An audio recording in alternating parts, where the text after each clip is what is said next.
Em Mateus capítulo 28, versículo 17, está escrito assim, ó. Quando o viram, o adoraram, mas alguns duvidaram, os discípulos de Jesus, né? Então Jesus aproximou-se deles e disse: Foi-me dada toda a autoridade nos céus e na terra. Portanto, vão e façam discípulos de todas as nações, batizando-os em nome do Pai, do Filho e do Espírito Santo, ensinando-os a obedecer a tudo que eu ordenei a vocês, e eu estarei sempre com vocês até o fim dos tempos. Amém? Gente, uma coisa que outro dia me chocou bastante e que me alertou sobre algo sério e importante é que muitas vezes nós aprendemos o Evangelho de uma forma errada e equivocada. Entenda, 99% das pessoas quando chegam na igreja, elas chegam até a igreja porque estão necessitadas. Por algum motivo, elas estão passando por lutas, passando por provações. Esse mundo é mau, a gente sabe disso, né? Esse mundo é um mundo muito difícil. Não pense que porque você é discípulo de Jesus, porque você segue a Jesus, que a vida vai ser fácil. Mas a maioria das pessoas chega com essa luta e chega buscando algo de Deus, né? Bênçãos, né? Buscando coisas até físicas. Porém, conforme nós vamos ficando no reino, conforme nós vamos conhecendo mais a Jesus, deve haver uma transformação. Uma transformação da forma como nós enxergamos a Deus, como nós enxergamos a Cristo, da forma como nós lidamos com as responsabilidades debaixo dos céus, sabe? E quando isso não acontece, quando essa transformação não acontece, muitas pessoas se tornam religiosos, muitas pessoas acabam ficando frustradas dentro do evangelho, dentro da igreja, sabe? E isso é muito sério. Então é muito importante que nós possamos compreender qual é o verdadeiro evangelho de Cristo, qual é o verdadeiro evangelho do reino de Deus, sabe? E o texto que nós lemos aqui agora, ele nos dá o direcionamento que Jesus deu para os seus discípulos. Olha, pregar o evangelho, fazer discípulos, ensina-os a obedecer a palavra, né? Ensina-os no caminho certo. Então vamos lá, tá? Preste atenção, o que Jesus fez ou ensinou os seus discípulos a fazerem? Fazerem as mesmas coisas que ele fazia.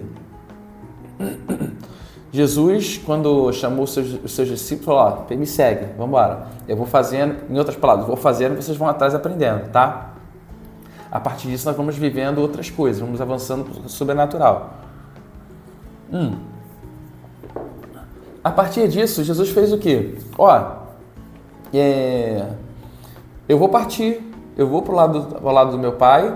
Agora, vocês precisam fazer o quê?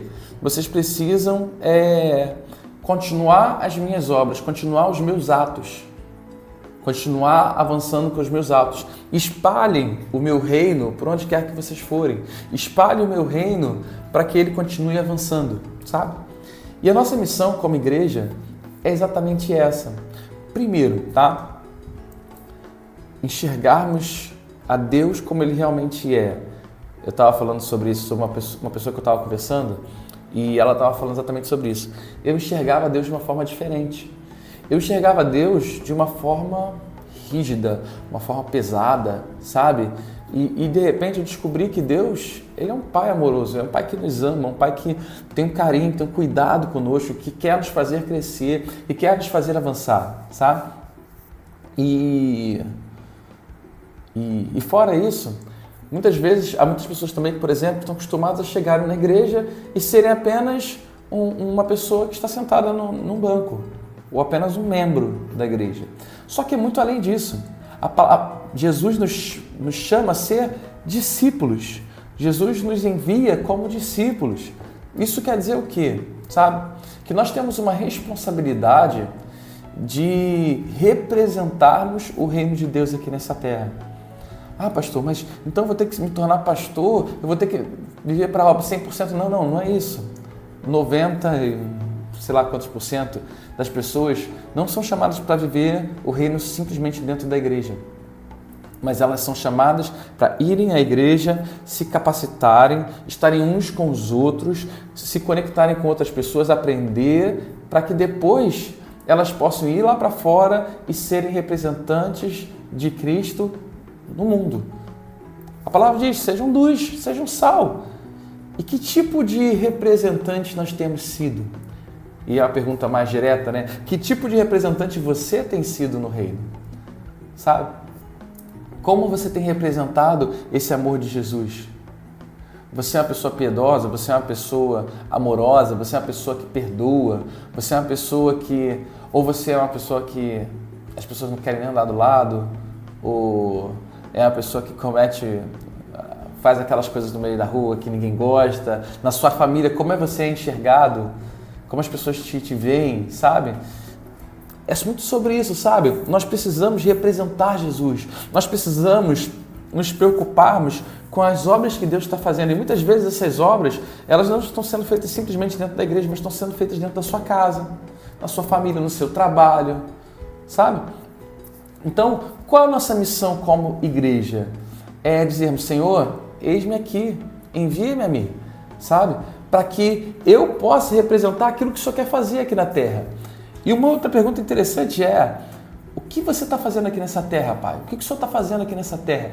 Qual o caminho, qual a direção que o Senhor está direcionando a tua igreja, sabe?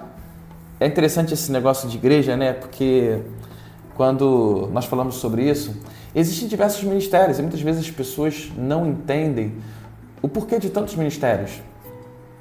Por exemplo, existem pessoas que para serem salvas precisam, por exemplo, usar aqueles ternos e gravatas que fica tudo aqui em cima. Gente, eu tenho pavor de qualquer coisa que aperte o meu pescoço, né? Que fique assim, eu tenho pavor. A gente já usou gravata na igreja, eu amava. Mas tem pessoas que elas precisam disso para que possam ser salvas. Existem pessoas que precisam de um ministério mais rígido para que sejam salvas. Existem outras pessoas que precisam de uma forma diferente. E cada ministério ele tem um chamado, ele tem uma direção, sabe? Então, por exemplo, se você está aqui na Igreja da Conquista, é porque Deus te colocou aqui nesse lugar, sabe? Então, quando Deus te colocou aqui nesse lugar, é muito importante que você compreenda para onde Deus tem direcionado esse ministério. Porque senão, você fica perdendo tempo, você fica desconectado, você deixa de viver grandes coisas. Uma coisa que eu aprendi desde cedo na minha vida foi, se Deus está fazendo algo, eu quero estar participando. Ah, mas participando como? Não interessa, não importa, eu quero estar ali no meio. Eu posso estar fazendo da coisa mais importante a coisa mais simples. Eu quero estar no meio ali participando porque eu quero viver o que Deus está fazendo na minha comunidade, né? No meu meio, sabe? Então, é muito importante que você descubra o Evangelho de Cristo. Não o Evangelho novo, o Evangelho velho, né? O novo que foi distorcido. Mas como você tem enxergado o Evangelho? Você é aquela pessoa que vai apenas aos domingos e recebe, vai para casa e acabou, só no próximo domingo? Que tipo de evangelho você tem vivido? Nós falamos sobre o evangelho, ele é vida na vida. Você tem compartilhado a sua vida com alguém e alguém tem compartilhado a sua vida com você? Que tipo de evangelho você está vivendo? Nós estamos entrando num período muito sério aqui na Terra, que é sobre Jesus está voltando, isso é certo. E que tipo de igreja nós seremos? Nós precisamos ser uma igreja viva, uma igreja que cumpra os seus propósitos aqui na Terra, uma igreja que não pense só em si própria, mas também que pense no reino. É buscar primeiro o reino de Deus, a sua justiça e todas as outras coisas vos serão acrescentadas, sabe? Uma igreja que pensa, Senhor, o que o Senhor quer fazer? Eis-me aqui. A partir disso, o que o Senhor fizer na minha vida é lucro para mim. O que o Senhor fizer na minha vida é lucro. Eu confio que o Senhor tem os melhores planos. Eu confio que o Senhor tem os melhores sonhos. Se o Senhor quiser tirar algo da minha vida, pode tirar, porque eu confio em Ti. Às vezes dói, e dói bastante, né? Às vezes a gente perde algumas coisas importantes na nossa vida que dói muito. Mas nós confiamos em que Deus está fazendo o melhor para a nossa vida, sabe? Então, que essa palavra ela possa entrar no seu coração. Nós precisamos viver o verdadeiro Evangelho. E o verdadeiro Evangelho Ele não está focado apenas em mim, ele está focado no reino, em outras vidas. E tudo que está acontecendo comigo, tudo que está acontecendo com você, é para que você possa amadurecer, crescer, para que você possa ser uma ferramenta útil nas mãos do nosso Deus, do nosso Pai, para que nós possamos ser representantes do reino de Deus aqui nessa terra. Nós somos embaixadores de Cristo aqui nessa terra, sabe? Então, que possamos viver o verdadeiro evangelho. Viver o verdadeiro evangelho, principalmente, vida na vida. Vida na vida, sabe? Para que possamos avançar e viver os sonhos de Deus. Amém? Não viva o evangelho morto, viva o evangelho de Cristo, o evangelho vivo, poderoso, cheio do poder e da presença de Deus. Feche os seus olhos aí rapidinho, deixa eu abençoar a sua vida. Pai, eu quero te agradecer pelo teu amor, pelo teu cuidado e pelo teu zelo, porque o Senhor acredita em nós, Pai. Obrigado, Pai. Peço que o Senhor possa nos enviar para o centro da tua vontade. Não nos deixe ficar de fora, não nos deixe ficar distante, não deixe que nós possamos viver o evangelho morto e morno. Nós queremos viver o evangelho vivo, cheio de poder, cheio da tua glória, cheio da tua presença, do teu sobrenatural.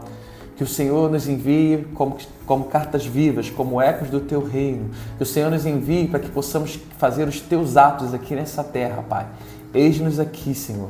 Faça a tua obra na nossa vida e através da nossa vida, em nome do Senhor Jesus Cristo.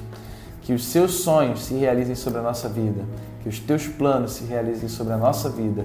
Em nome do Senhor Jesus Cristo. Nós entregamos a nossa vida nas tuas mãos e te damos total liberdade para que o Senhor possa nos direcionar e nos guiar em nome de Jesus Cristo. A ti toda honra, glória e louvor.